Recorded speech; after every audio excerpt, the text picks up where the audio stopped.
Hey everybody, hope that you're doing well. Hope you're having a great day, that it's been a great week so far. We are continuing in the Gospel of John. We are in chapter 10, and we're going to finish off chapter 10 this morning and then do chapter 11. It's a long chapter, but we're going to do that as one day tomorrow. In chapter 10, we've been looking at the fact that Jesus has proclaimed that he is the good shepherd and that he is the one who gives us abundant life. And that motif continues really through the rest of John chapter 10. And Jesus is being asked, well, don't keep us in suspense. Tell us, are you the Christ? And finally, Jesus says in John 10:27, he says, my sheep hear my voice, and I know them, and they follow me. I give them eternal life, and they will never perish, and no one will snatch them out of my hand. My Father who has given them to me is greater than all, and no one is able to snatch them. The Father are one. And at that, the Jews picked up stones and were ready to stone Jesus. And so Jesus goes back and continues talking to them and says, I've shown you these signs. I've shown you these miracles. I am, without saying I am the Son of God, he is saying I am the Son of God.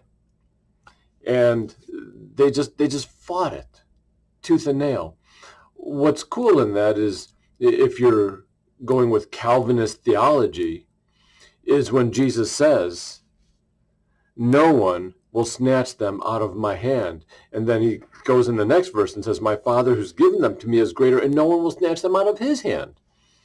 In other words, you can't get snatched away. Once you have said yes to Jesus, and you mean it. It's not, well, yeah, I believe, but you really don't believe. It's true faith.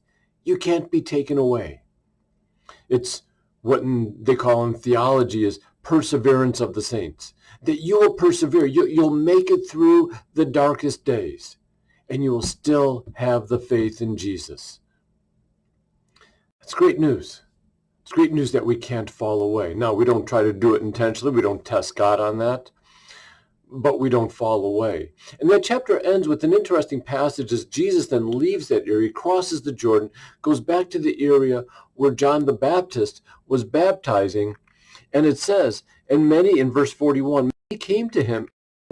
John did no sign, but everything that John said about this man was true, and many believed in him. John didn't do signs, but he said, this is who Jesus is. And when Jesus came, it was like, yeah, this is the guy.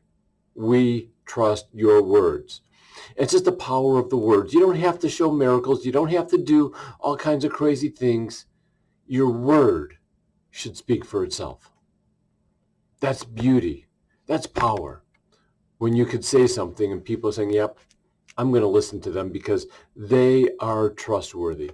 And that's how the people felt about John, and Jesus emulated exactly what John said.